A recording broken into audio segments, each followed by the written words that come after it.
Masasabi ko, no, huwag kayong magagalit. Alimuom yan imbento ng mga pastor. Na yun daw, 666, yun daw yung chips.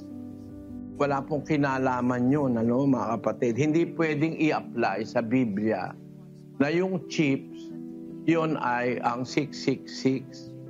Napakalayo sa katotohanan nun. Kasi yung 666, propeta yun mangangaral yun. Yung 666, ang tawag ng Biblia ron, hayop, beasts. 13:18. Pakinggan natin sa Apokalipsis. Dito'y may karunungan. Ang may pagkaunawa ay bilangin ang bilang ng hayop, sapagkat siyang bilang ng isang tao, at ang kaniyang bilang ay 666.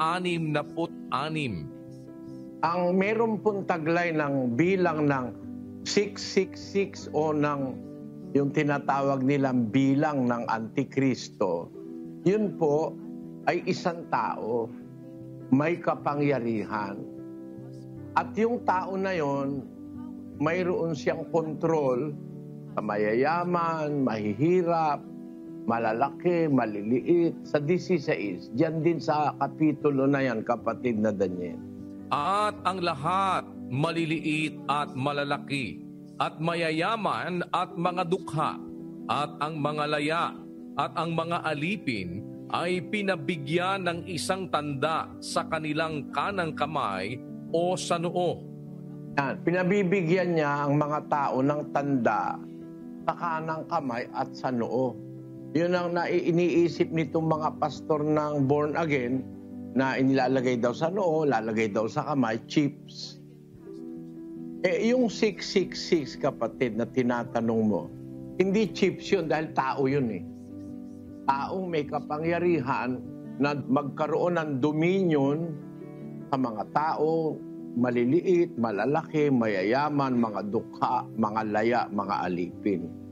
Kung ating pag-aaralan yan, wala lang tayong malaking panahon ngayon, yan yung kung uumpisahan mo sa 13:1. Yan yung hayop na nakita ni Juan na umahon mula sa dagat.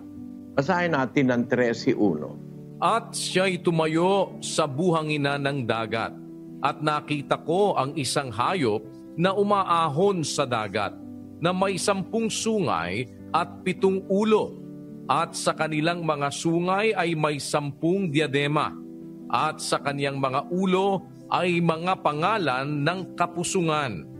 Ayan, yan ay yung hayop, yung tinatawag na beast sa Revelation. Nakita ni Juan, umahon mula sa dagat. Paano naging chips yun? No? Galing sa dagat. Hindi galing sa bangko yun. Galing sa dagat yun. Umahon yun sa dagat. Alam mo kapatid, napaka-complicated nitong tanong na ito Ang tinutukoy dyan na dagat, ang kahulugan sa Biblia, yan po ay mga bansa, mga nasyon. Hindi literal na dagat yan. Kasi walang tao na nakatira sa ilalim ng dagat. Wala nun. Imposible sa tao na tumira sa ilalim ng dagat. Ang tinutukoy na dagat at mga tubig sa Biblia, sa Apokalipsis, basahin natin ang 17:15, kapatid na Daniel. At sinabi niya sa akin, ang tubig na iyong nakita na kinauupuan ng patutot ay mga bayan at mga karamihan at mga bansa at mga wika. Yung katubigan, kung saan nakaupo yung patutot, ito pong patutot na ito, may kaugnayan ito dun sa hayop. Kasi itong patutot na ito, nakasakay sa hayop. No?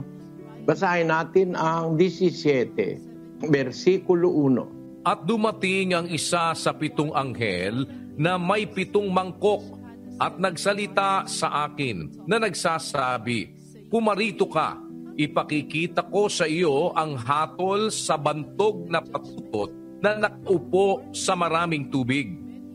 Merong patutot nakaupo sa maraming tubig. Vision ni Juan. Sa versikulo 3, kapatid na Daniel.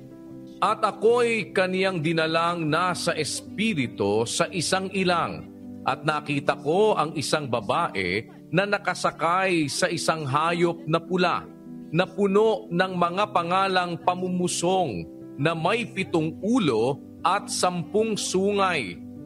Yung babae na yon na patutot, nakasakay sa isang hayop na mapula, isang red beast.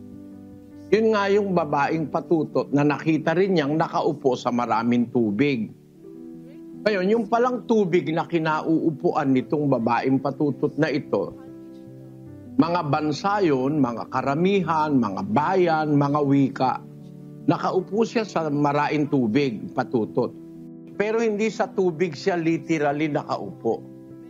Meron pa siyang sinasakyang hayop na mapula. Yun nga yung hayop na sinasabi. Binibigyan lang kita ng insight na yung babae patutot, yun yung dakilang Babylonia. Really, yun po yun. Yung babae na yun. Versikulo 5. At sa kaniyang noo ay nakasulat ang isang pangalan, Hiwaga, dakilang Babylonia, ina ng mga patutot at ng mga kasuklam-suklam sa lupa. Yun, sabi ng talata, meron siyang nakasulat sa kanyang noo. Siya pala ay mystery, the great Babylon, the mother of harlots and abominations of the earth. Ina ng mga patutot. Marami palang patutot. Pero ito yung pinakaina ng mga patutot. At lahat ng kasuklam-suklam sa lupa. Nakaupo siya sa maraming tubig. Ang sabi ni Juan doon sa 17:15, sinabi niya, ang tubig na iyong nakita, kinauupuan ng patutot, mga bayan yan, mga karamihan, bansa, mga wika. Yung palang tubig, simbolo ng mga bansa, bayan, karamihan, population, ang ibig sabihin. Nandun nakaupo yung patutot, ibig sabihin, namamayani yung patutot doon sa mga bansa, wika, mga karamihan, etc. Pero hindi po siya nag-iisa sa vision. Meron siyang sinasakyang hayop na mapula. Yung hayop na yun din yung hayop na sinasabing umahon sa dagat o sa tubig. Na yung dagat, yun nga yung karamihan, bansa, wika. Umahon doon. Nanggagaling yung hayop sa mga tao na sa iba-ibang lugar ng tao sa mundo. Ayun, yung hayop na yun, nagkaroon ng kapangyarihan na magbigay ng tanda sa mga mayayaman, mahihirap, mga dukha, mga alipin, mga laya, gaya nung nabasa natin. Ito ang ininterpret ng mga pastor ng born again sa Amerika, na yan daw yung mga chips na ilalagay sa noo at saka sa kanang kamay. Illogical, kapatid, hindi totoo. Bakit po? Sinong bangko ang maglalagay ng chips doon sa mga squatter sa Tondo, no? Sinong maglalagay ng chip doon sa mga taong grasa sa Divisoria, sa Baclaran, doon sa kung saan-saang mga maraming populasyon ng tao? Lalagyan ba nila yung mga tao? Wala namang pera, wala kang makain eh. Ang sabi doon sa Biblia, lahat, malalaki, maliliit, mayaman at mga dukha, pinabigyan ng tanda sa kanang kamay at sa noo. Hindi chip yun. Kasi papalpak wala namang maglalagay ng chips para makabili ka. Wala namang maglalagay ng chip sa mga mahihirap. Yung sinasabing tanda na ilalagay sa noo at kanang kamay, spiritual ang kahulugan nun. Yung noo, larawan niya ng kaisipan. Yung kanang kamay, larawan niya ng paggawa. Ang taong nasasakop ng Antikristo, sa pag-iisip at sa paggawa, makikilala mo, kalaban siya ni Kristo. In thought and in deed, kalaban siya ni Kristo. Kaya ang tawag ng Biblia, Antikristo.